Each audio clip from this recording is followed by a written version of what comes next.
When a mining company shows up, lots of different things go through people's minds. People want to know how much it's worth so they can figure out what would be fair for them to get. The government often wants or even needs the money as soon as possible. It prefers stuff to happen quickly.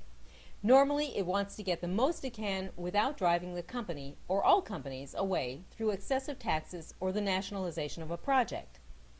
But each mine is different, so the company calculates in a different way.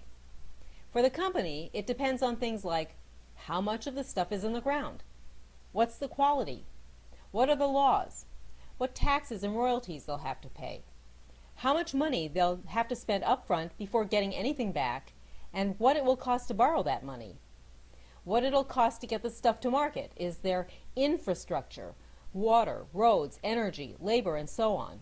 How long will that take to develop? How many years is the mine going to be good for? And what technology do they need? Obviously, the mine must be worth it, profitable for the company, so mines take many years to develop to minimize mistakes. Most explorations find that there isn't enough stuff there to make it worth the investment. Since developing a mine will cost millions, even billions of dollars, the company will likely have to borrow from a bank, so it does everything it can to avoid failure and reduce costs. It also wants to make as much money as it can to develop the next mine and to make as much profit for themselves as possible. There are also other things that they're not sure of that will increase the risk. Will the market value for the minerals be good when the mine is finally up and running? What about changes in technology or changing political events, environmental or other kinds of surprises, and, of course, the local people? These unknowns mean that a company is always looking for ways to ensure that the amount of money they spend is as low as possible. There's a science to the company's calculations. The company asks itself about net present value.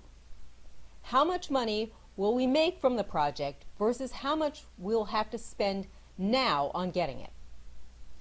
The company will pick the project with the greatest return, so they'll make the most money. To a company, money in the future, though, doesn't mean as much as money in the present. The company will also develop a target rate. How much can they reasonably be expected to earn over a certain time period? They ask, can we afford it? What happens if another project or expense comes along? Will we have the money for it? An internal rate of return compares the interest rates that they'll have to pay versus the net present value they will earn.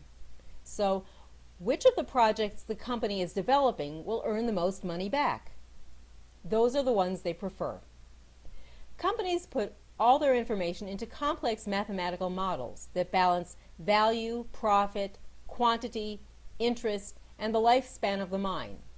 They also ask themselves, how long can we wait before the cash flow starts?